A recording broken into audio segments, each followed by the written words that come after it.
Tergantung ya, tergantung ya. Jadi memang latar belakangnya adalah kapitalisme.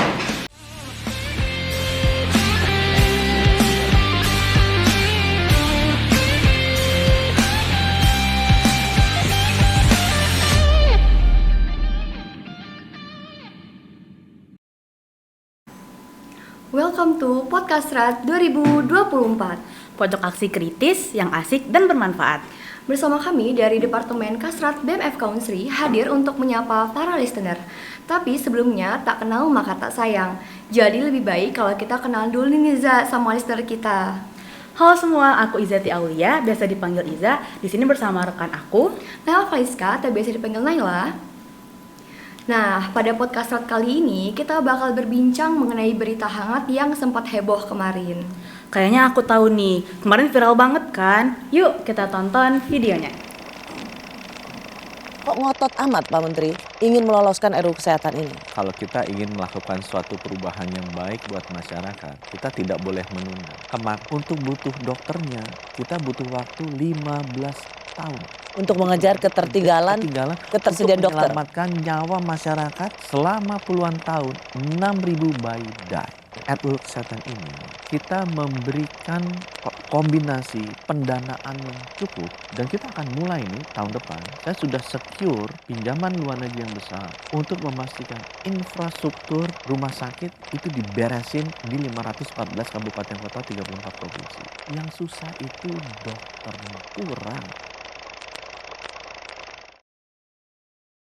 Jadi ternyata Kemenkes Indonesia itu membuka peluang untuk masuknya tenaga medis sebagai langkah dalam mengatasi kekurangan tenaga medis di Indonesia.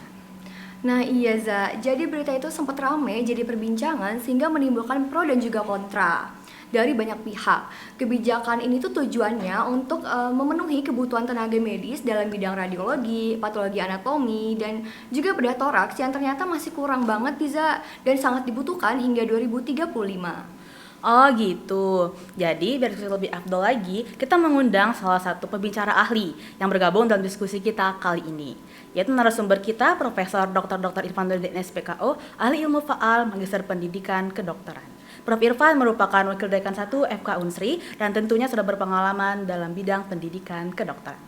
Selamat sore Prof. Irfan. Selamat sore. Gimana kabarnya Prof? Alhamdulillah, baik, seger. Sebelumnya terima kasih Prof telah membersamai kami dalam diskusi pada sore hari ini. Tanpa berlama-lama lagi, dan pastinya udah penasaran banget kan sama topik kita kali ini, langsung saja kita mulai kepada Prof. Irfan mengenai dokter asing, apakah langkah tepat atau strategi semu mengatasi krisis tenaga kesehatan? Baik Prof, Ya. Jadi dari video yang udah kita lihat bersama-sama tadi Prof, bagaimana pendapat Profesor sendiri terkait dengan masuknya tenaga medis asing ke Indonesia ini Prof? Ya, jadi sebenarnya itu satu perubahan yang kita sudah prediksi sejak 15-20 tahun yang lalu. Di mana pada saat itu para pejuang dokter Indonesia berusaha menahan jangan sampai itu terjadi. Namun ternyata saat ini sudah mulai terbuka lebar gitu. Ya. Jadi itu suatu yang mungkin harus kita antisipasi. Begitu. Menurut Profesor, apakah kebijakan ini tuh merupakan suatu solusi yang tepat untuk mengatasi kurangnya tenaga kesehatan di Indonesia?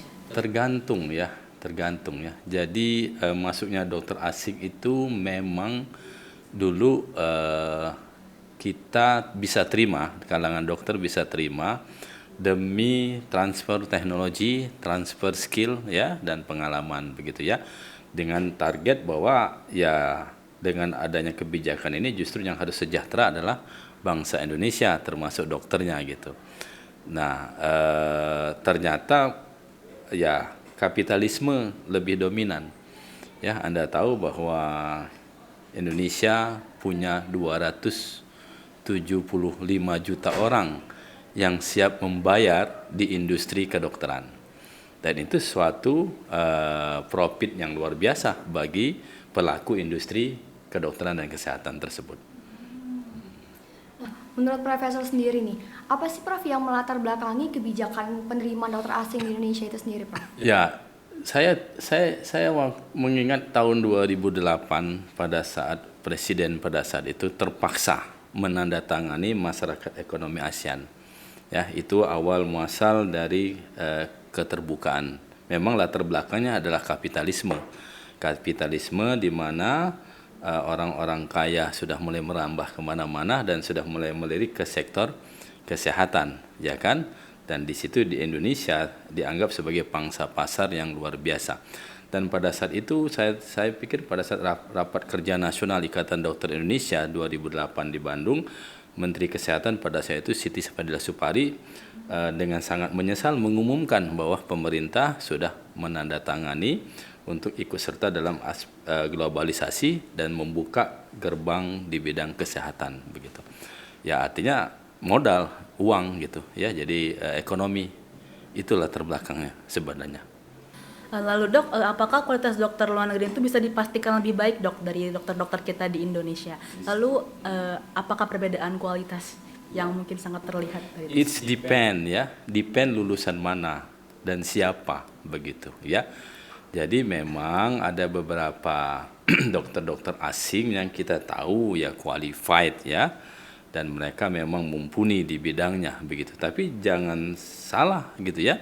Justru lebih banyak dari pengalaman kami menerima kita di Fakultas Kedokteran dan juga di profesi dokter itu seringkali kita mendapatkan titipan dokter-dokter asing yang ingin berpraktik bukan dokter asing ya, dokter diaspora. Jadi yang tamatan luar negeri, berarti kan pendidikannya di luar negeri kan, yang ingin bekerja kembali ke Indonesia, tentu kan harus mendapatkan pengakuan dan di situ harus ada yang kita sebut dengan adaptasi. Nah ternyata banyak sekali ya, hampir sebagian besar saya lihat kompetensinya di bawah standar para kalian sebagai mahasiswa kedokteran, tamatan mahasiswa kedokteran ya. Kenapa? Karena sistemnya juga berbeda begitu. Anda belajar 5 tahun dengan kompleks, apalagi spesialis kita juga 4 sampai 6 semester dengan sangat kompleks. Ternyata kompetensi mereka saya lihat sebagian besar jauh lebih tinggi daripada dokter asing gitu ya. Yang memang mungkin pendidikannya tidak sama. Pendidikan mereka tuh tidak sekompleks spesialis kita gitu ya. Mereka mungkin ada menyebut dirinya surgeon, itu pengalaman betul. Mungkin sekitar 7 tahun yang lalu, 8 tahun yang lalu ada adaptan dari India mau beradaptasi kita, dia mengaku sebagai surgeon gitu. Tapi begitu kita lihat, kita proses di rumah sakit kita sendiri, ternyata tidak bisa apa-apa. Ternyata pendidikan surgeon ya hanya sebatas pada daerah superficial. Lah ini apa ini begitu, hanya dia kembali lagi dan tidak kita lanjutkan begitu. Itu contoh ya, contoh artinya tidak selamanya dokter luar negeri itu bagus gitu. Kenapa? Karena sistem pendidikan mereka berbeda. Sebagai contoh, untuk kita menjadi spesialis itu harus jadi dokter umum dulu dengan berbagai ilmu yang kita pelajari. Tapi di luar negeri enggak. Ada beberapa pendidikan yang mungkin hanya 4 tahun belajar di kedokteran, kemudian langsung jadi spesialis yang itu, gitu. 2 tahun bisa operasi sesar, tapi hanya sebatas di situ, tidak kompleks sekompleks kompetensi dokter kandungan dari Indonesia, gitu. Itu seperti itu. Artinya memang ada beberapa skill yang memang mereka lebih tinggi, tapi hanya menjurus di situ saja, hanya untuk operasi longo misalnya, operasi hernia, di daerah dubur ya, anus ya, dia jago tapi hanya di situ. Tapi begitu berhadapan dengan yang lain, ternyata nggak bisa dia begitu, karena memang pendidikannya tidak sekompleks kita.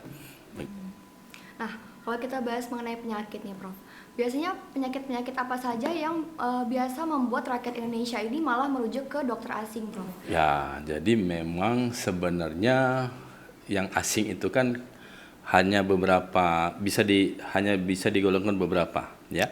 Ada yang memang the high class, itu dia bukan ke Singapura, bukan ke Malaysia ya, tapi ke Amerika, ke Eropa, ke Australia. Itu the hype. Nah, dia biasanya ingin mendapatkan pelayanan yang terbaik dengan teknologi yang tertinggi. Tapi ada juga yang second lah ya, level kedua, mungkin ke Malaysia ya, ke Singapura.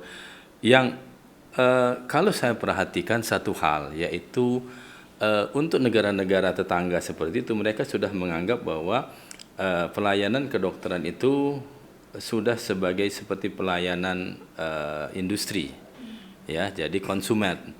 Jadi pasien itu dianggap sebagai konsumen yang harus dilayani dengan baik, ya, dengan sangat ramah, begitu ya. Nah, artinya pasien kita yang datang ke sana itu bukan karena dokternya mungkin lebih hebat, tidak, belum tentu. Tapi mungkin dia mendapatkan pelayanan komprehensif, berjanji, terus juga servisnya, ya, dengan keramahan yang luar biasa. Jadi lebih kepada generic skill-nya, bukan kepada skillful-nya, ya. Nah, tapi ada satu lagi yang lucu, bah, ada beberapa yang saya tanya ke luar negeri, khususnya ke Malaysia, malah karena lebih murah. Itu, jadi berangkatnya ke situ. Jadi tidak selamanya untuk ukuran dokter, itu kalau saya bilang sih, kalau kompetensi dokter sih kita tidak kalah. Saya pernah mencoba gitu, saya pernah berinteraksi di Jepang gitu ya. Mereka mengagumi kita, ya, para profesor itu, profesor tutor saya itu mengagumi, you are excellent. Ya, you are more clever than my student katanya secara individu. Tapi kadang-kadang kita teknologinya kurang. Itu saja ya, mungkin kemampuan teknologi itu yang masih rendah. Di situ kita kelemahan kita. Iya. Berdasarkan pengalaman dokter nih, kan katanya udah pernah bertemu sama dokter luar gitu. Apa sih peran dokter luar itu? Apakah sebesar itu peran dokter asing itu dalam menangani kasus-kasus tertentu di Indonesia? Enggak, saya pikir enggak ya. Karena gini, masalah kita itu adalah distribusi. Kita selalu disalahkan, ya, dokter selalu kurang, ya. Kenapa? Buktinya harus ada antrian yang panjang di daerah perifer, misalnya di daerah Indonesia Timur, ya. Nah, sekarang pertanyaan saya, kalau dokter luar itu mau hadir ke Indonesia, mau nggak dia ke tempat itu? Di mana para spesialisnya nggak mau. Ya, jadi masalah kita sebenarnya yang lebih krusial itu bukan masalah jumlah, ya. Jumlah itu ada perbedaan angka, ya. WHO Kemenkes menyatakan 1:1000, tapi pendapatnya menyatakan 1:2500. Kalau rasio itu kita pakai, kita sudah terpenuhi sebenarnya dokter itu. Tapi yang jadi masalah distribusi. Dokter-dokter spesialis itu lebih banyak terpusat di daerah kota besar, khususnya Jawa. Seperti itu. Nah, sekarang apakah dijawab dengan dokter asing? Pertanyaannya, mau nggak dokter asing itu pergi ke tempat yang tadi dokter spesialis tidak mau ke sana gitu. Artinya di mana tuh letak salahnya? Bagaimana sebenarnya concernnya itu adalah bagaimana memfasilitasi dokter-dokter spesialis yang ada di Jawa tadi agar mau ke daerah perifer. Di situ sebenarnya letaknya. Ya kan, apakah difasilitasi dengan baik, begitu kan, pembayarannya juga terjamin, kesejahteraannya terjamin, keamanannya terjamin. Saya yakin banyak dokter spesialis yang mau ke sana, begitu. Memang ada beberapa spesialis khusus yang memang belum bisa mengejar karena memang pendidikannya masih terbatas, seperti itu. Ya. Terkait peraturan nih, Prof. Apakah sudah ada peraturan yang menjamin mengenai kesejahteraan dokter selama ini, Prof? Kalau kesejahteraan peraturan yang letterleks tuh harus dokter tuh harus dijamin sekian tuh dari versi aspek pelaku legalitas eksekutif itu saya belum pernah baca. Yang ada adalah standar yang dikeluarkan oleh profesi dokter, Ikatan Dokter Indonesia pernah mengeluarkan standar seperti itu. Tapi itu kan hanya standar dari ikatan profesi yang tidak punya kekuatan hukum untuk melaksanakannya. Ya kan, jadi ya oke, Ikatan Dokter Indonesia menyatakan ini standar dokternya segini gini. Tapi yang punya uang nggak mau ngikutin mau apa? Ya kan, nah seperti itu ya. Harusnya ya memang ada sih sebenarnya standar seperti itu. Nah, tapi saya belum pernah ketemu tuh beberapa standar gajinya. Hanya ada mungkin di kebijakan-kebijakan di rumah sakit saja atau di beberapa daerah yang memberikan intensif tambahan seperti itu. Jadi belum ada yang pastinya gitu ya, Dok, bentuknya? Belum ada, secara nasional belum ada. Misal dokter Indonesia dimanapun dokter umum minimal bergaji 15 juta per bulan gitu ya, belum ada. Malah yang ada kemarin viral di TikTok ya, malah dia lebih senang jadi tukang parkir kan. Itu kan menyedihkan ya, menyedihkan, dan itu fakta. Nah, ngomongin viral tadi dok, jadi rame nih di medsos pada bilang bahwa gaji dokter internship itu suka sering terlambat katanya dok. Apakah ini benar dok di beberapa tempat Nah, terjadi? ini yang jadi masalah ya. Jadi ada yang menganggap you are not doctor yet, internship. Karena Anda tidak punya kewenangan. Anda baru tamat, belum dikasih sertifikat kompetensi. Sertifikat kompetensi Anda bukan sertifikat kompetensi sebagai dokter yang mandiri, tapi sertifikat magang. You are not ready yet. Anda belum siap begitu. Jadi oleh karena Anda belum siap, ya udahlah seadanya lah kami berikan begitu. Nah, ada yang berpendapat agak sinis gitu ya, bahwa strategi intensif itu merupakan strategi yang tidak fair ya untuk mendapatkan tenaga murah untuk kebutuhan di perifer. Tapi ya saya juga tidak melihat itu seperti itu. Ya kenapa? Karena buktinya teman adik-adik yang di intensif itu tidak mendapat kewenangan seperti layaknya seorang dokter ya. Dia masih seperti seorang dokter yang belajar gitu. Calon dokter yang belajar ya gitu. Walaupun sudah dokter tapi belum punya kewenangan kompetensi yang sebebas dokter yang sudah selesai intensif begitu. Nah, dengan kehadiran dokter asing ini sendiri, Prof, itu tuh mempengaruhi kepercayaan pasien nggak dok terhadap dokter lokal? Ya, inilah kita 350 tahun dijajah, ya. Semua merasakan kalau bule datang ke sini, profesor asing datang ke sini rata-rata lebih hebat kan? Ya, saya banyak teman seorang profesor banyak ya. Beberapa kali saya undang sahabat-sahabat saya. Mereka lebih baik. Kenapa? Karena mereka lebih advance, lebih tahu duluan. Kenapa? Karena supporting teknologi mereka, riset mereka yang lebih tinggi gitu ya. Terus inovasi-inovasi mereka yang lebih baik gitu ya, lebih duluan dari kita. Nah, itu yang menyebabkan seolah-olah mereka itu lebih hebat dari kita gitu. Itu sebenarnya. Dan itulah masyarakat kita menganggap tadi ya, karena tadi dogmatis negara terjajah, ya seolah-olah produk asing itu hebat gitu. Sehingga ada lucu sekali ya waktu itu sebagai contoh ya, ada yang mencontohkan karena coba lihat tuh prestasi sepak bola Indonesia sekarang ini sangat bagus gitu karena banyak pemain-pemain yang darah keturunan asing gitu. Nah, itu saya pikir orang yang berpendapat seperti itu belajar nggak ya struktur ini? Ini kan kompetensi dokter, tidak tergantung pada fisik. Emangnya dokter mau dijadiin karena harus tinggi-tinggi itu ya, dokter berarti untuk meraih lampu oka aja gitu ya? Enggak kan? Itu kan fisik. Jadi memang wajar kalau sepak bola, saya sebagai dokter olahraga wajar tuh orang yang unggul secara fisik pasti lebih bagus kan. Nah, tapi kalau dokter kan skill, ya otak, isitu bermain, kebijakan, hati nurani. Jadi nggak bisa gara-gara sepak bola prestasinya bagus berarti dokter asing lebih bagus. Nah, itu beda sekali tuh, itu nggak nyambung tuh, nggak logis menurut saya. Pendapat seperti itu. Lalu dok, apa saja syarat yang harus dipenuhi kira-kira kalau dokter asing mau membuka praktek di Indonesia dok? Ini yang tadi jadi masalah kita saat ini kan kewenangan profesi kesehatan seluruhnya ya, bukan hanya dokter ya, perawat, nurse itu sekarang diambil alih dengan undang-undang kesehatan yang baru ya, ke stakeholder utama kita yaitu Kementerian Kesehatan. Nah, saya tidak berani menjawab ya karena saya tidak belajar secara spesifik apakah kebijakan dari Kemenkes itu sudah begitu sudah benar-benar fix gitu ya. Tapi kalau kita dulu ya pada saat sebelum era undang-undang kesehatan itu perlakuan dokter asing maupun diaspora itu sangat ketat. Kenapa? Karena tujuan kita mulia, melindungi masyarakat Indonesia. Ya kan? Tidak serta-merta seperti yang saya bilang tadi, orang yang dari pendidikan luar itu jauh lebih kompeten dari kita. Fakta di lapangan banyak terjadi seperti itu karena sistem pendidikan yang berbeda. Jadi kalau dulu kita punya aturan setiap dokter asing kan belum boleh tuh kecuali transfer teknologi.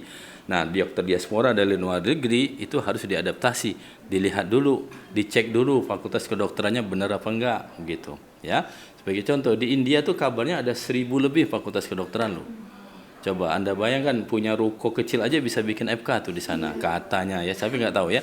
Nah, tapi kalau produk-produk seperti itu masuk ke Indonesia dengan kompetensi yang tidak mumpuni ya bagaimana masyarakat kita. Nah, dulu kita harus adaptasi kan, harus belajar dulu, magang dulu di rumah sakit gitu ya, di Fakultas Kedokteran di tahap profesi gitu kan. Kemudian harus lulus juga selesai adaptasi kan harus di review lagi apakah layak atau tidak sebagai dokter begitu. Itu jadi dulu ada konsil kan di bawah presiden, kalau sekarang kan konsil di bawah menteri. Nah, konsil yang berwenang untuk menetapkan hal itu begitu. Jadi tidak mudah lah kalau dulu gitu. Nah, tapi itulah dianggap sebagai menghalangi, ya maka diubah peraturannya gitu. Nah, Prof, balik lagi kita ngomongin masalah gaji nih, Prof. Iya. Apakah ada perbandingan gaji atau jaminan dokter Indonesia ini dengan negara lain, Prof? Ada beberapa sistem di beberapa negara yang patut kita akui memang lebih baik begitu ya. Sebagai contoh saya tahu persis, saya punya kolega di Jepang, mereka menerapkan monoloyalitas. Monoloyalitas artinya seorang dokter itu hanya boleh praktek di satu tempat, tapi dengan jaminan gaji yang luar biasa. Saya bertanya ke teman saya tersebut, gaji seorang dokter di Jepang itu rata-rata kalau didolarkan mungkin sekitar $10.000 per bulan untuk surgeon, ya, untuk bedah. Tapi kalau non surgeon mungkin sedikit lebih bawah di situ, sekitar $8.000 per bulan. Itu standar mereka. Nah, itu untuk spesialis ya. Tapi kalau untuk dokter umum mungkin sekitar separuhnya dari situ. Nah, tapi di Indonesia itu jadi masalah ketimpangan tuh luar biasa. Ada loh dokter kita di Indonesia yang berpendapatan sampai 1 miliar per bulan. Ya kan? Tapi masih sangat banyak dokter, khususnya dokter-dokter umum yang berpendapatan di bawah UMR tadi. Gitu. Lalu dok, bagaimana perubahan dalam jumlah pasien yang ditangani oleh dokter lokal seiring masuknya dokter asing ke Indonesia? Tergantung nanti kita lihat, ya. Karena justru begini, yang saya perhatikan bukan kalau masalah sirkulasi atau kedatangan pasien, it's depend on management. Nah, justru yang isu yang tidak pernah dibahas selama ini adalah bukan pada bahwa pasien akan memilih dokter asing atau bukan asing, ya. Dulu dokter itu punya posisi tawar yang tinggi. Kenapa? Karena out of pocket. Out of pocket itu artinya pasien langsung membayar dokternya. Tentu pasien akan memilih dokter yang terbaik yang dia percaya. Sehingga ada dokter yang dipercaya oleh masyarakat, pasiennya rame. Ya kan, dia datang ke sana. Nah, tapi sekarang dengan sistem SJSN yang Universal Health Coverage, asuransi untuk semua ini, maka pasien harus datang ke manajemen fasilitas kesehatan, ke rumah sakit, ke klinik. Kalau enggak dia dia harus membayar, ya. Kalau enggak mau bayar asuransi, oke, harus ke sana. Siapapun dokternya. Begitu. Nah, dengan konsep seperti ini apa yang terjadi adik-adik semua? Ternyata korporasi melihat sudah mulai masuk sekarang. Ya, dulu saya lihat tuh para kumpulan dokter-dokter bikin klinik sendiri, tapi belakangan dijual ke siapa? Korporasi, konglomerat. Dia membeli rumah sakit di mana-mana tuh, ya kan? Nah, kenapa? Karena dia tahu pasien sekarang bukan ke dokter lagi, tapi pasien ke rumah sakit. Kalau begitu saya kuasai aja rumah sakitnya. Begitu. Nah, nanti terserah saya mau masukin dokter asing ataupun dokter Indonesia, terserah saya. Nah, saya tidak yakin ke depan bahwa dokter asing itu akan datang. Kenapa? Karena kan hitung untung rugi, ya kan? Nah, jadi kalian nanti jangan begitu khawatir. Nanti ada dokter asing mau datang, terus kalian nggak laku, belum tentu. Karena hitungan dagang nanti. Si pemilik rumah sakit akan ngitung dong. Saya mendatangkan dokter dari Amerika, dari Jepang bergaji sekian ratus juta per bulan. Sementara ada dokter spesialis di sini bisa mau digaji 30-40 juta per bulan. Ngapain saya memperkerjakan itu? Toh pasiennya datang ke situ, ke rumah sakitnya, bukan memilih dokternya. Jadi saya pikir tidak akan ada pengaruh yang luar biasa. Kecuali hanya 1/1000 penduduk. Yaitu siapa? The have. Orang kaya, tentu dia ingin yang terbaik, dia yang bayar. Tapi kalau selagi itu ditanggung sama BPJS, nggak bakal. Tetaplah kita sebagai dokter lokal yang mau dibayar sedikit, ya mungkin dibayar lebih murah, itu akan dipekerjakan. Tapi beda kultur sekarang. Bedanya adalah dulu kita mandiri sebagai dokter, sekarang kita sebagai pekerja pada kelompok korporasi tadi. Begitu. Iya. Kita ngomongin tentang kesejahteraan. Bagaimana tingkat kesejahteraan dokter di Indonesia ini? Dan apa saja faktor-faktor yang mempengaruhinya itu? Ya, tadi saya pikir sangat timpang. Ya, ketimpangan. Ya. Ada sedikit dokter yang sangat makmur. Ya, para spesialis-spesialis senior segala macam itu cukup makmur. Tapi lebih banyak yang belum batas pada kemakmuran lah. Begitu ya, artinya masih di bawah gaji secukupnya lah seperti itu. Walaupun mungkin tidak miskin-miskin amat. Begitu. Jadi timpang gitu. Jadi kesejahteraan itu relatif ya. Tapi saya prediksi yang makmur itu nggak begitu banyak ya. Dengan income mungkin di atas 30-40 juta itu nggak begitu banyak ya, justru yang banyak itu di bawah itu gitu. Terutama para dokter umum generalis. Oke, nggak kerasa ya akhirnya berakhir juga diskusi kita untuk ini. Tapi masih banyak banget nggak sih Nay poin-poin yang belum kita bahas mengenai dokter asing ini. Jadi stay tune ya di podcast 2024, orang luar ke sini, orang sini keluar. Sampai jumpa di episode selanjutnya. Dah. Saya tidak yakin kalau seandainya di cover oleh jaminan sosial, saya nggak tahu dokter asing itu mau nggak. Menurut saya itu yang paling utama. Artinya dokter-dokter di sana itu memang sudah dididik dan dikondisikan untuk